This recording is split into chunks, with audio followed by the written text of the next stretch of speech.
আজকের এই ভিডিওতে আমরা রায়মার্টিন প্রশ্নবিচিত্রা 2024 অষ্টম শ্রেণীর ভূগোল বিষয়ে যে তোমাদের দ্বিতীয় ইউনিট টেস্টের জন্য 4 নম্বর স্কুল রয়েছে চেতলা বয়েজ হাই স্কুল 290 নম্বর পেজে। তো এই প্রশ্নপত্রের উত্তর নিয়ে আলোচনা করব। একের দাগে বলছে সঠিক উত্তরটি নির্বাচন করে লেখো। একের এক, ভূপৃষ্ঠের উপর মোট বায়ুর চাপ বলা যাচ্ছে 7টি, অপশন নাম্বার সি। দুইটা বলছে ব্রাজিলের আমাজন নদী অববাহিকার ক্রান্তীয় অঞ্চল সেলভা নামে পরিচিত, অপশন নাম্বার এ। তারপরে বলছে তিনেরটা পারানা ও প্যারাগুয়ে, এটা হচ্ছে উত্তর আমেরিকা এর প্রধান দুটি নদী।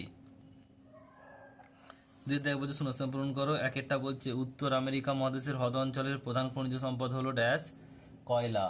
নেক্সট প্রশ্ন পরেরটা রয়েছে দেখো, অথবা প্রশ্ন সেন্ট লরেন্স নদী ড্যাশ মহাসাগরে পরিচিত হয়েছে আটলান্টিক মহাসাগরে।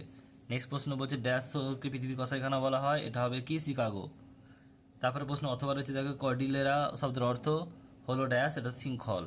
শুদ্ধ অশুদ্ধ, তিনের দাগের একেরটা হচ্ছে কিউমুলাস মেঘ পরিচ্ছন্ন আবহাওয়া নির্দেশ করে, এটা অশুদ্ধ। আর দুইটা হচ্ছে অ্যাঞ্জেল পৃথিবীর উচ্চতম জলপ্রপাত, এটা শুদ্ধ। তারপরে প্রশ্ন চারের দাগে বলছে একেরটা কোন মেঘের অপর নাম বজ্রমেঘ, এটা কিউমুলে হচ্ছে কিউমুলিনিম্বাস। নেক্সট প্রশ্ন দুইটা বলছে পৃথিবীর বৃহত্তম মিষ্টি জলের হ্রদ কোনটি, সুপিরিয়র। নেক্সট প্রশ্ন পৃথিবীর বৃহত্তম মোটর গাড়ি নির্মাণ কেন্দ্রটি কোথায় অবস্থিত, ডিট্রয়েট। নেক্সট প্রশ্ন দুটি ক্রান্তীয় ঘূর্ণবাদ এর নাম হচ্ছে টাইফুন আর হ্যারিকেন।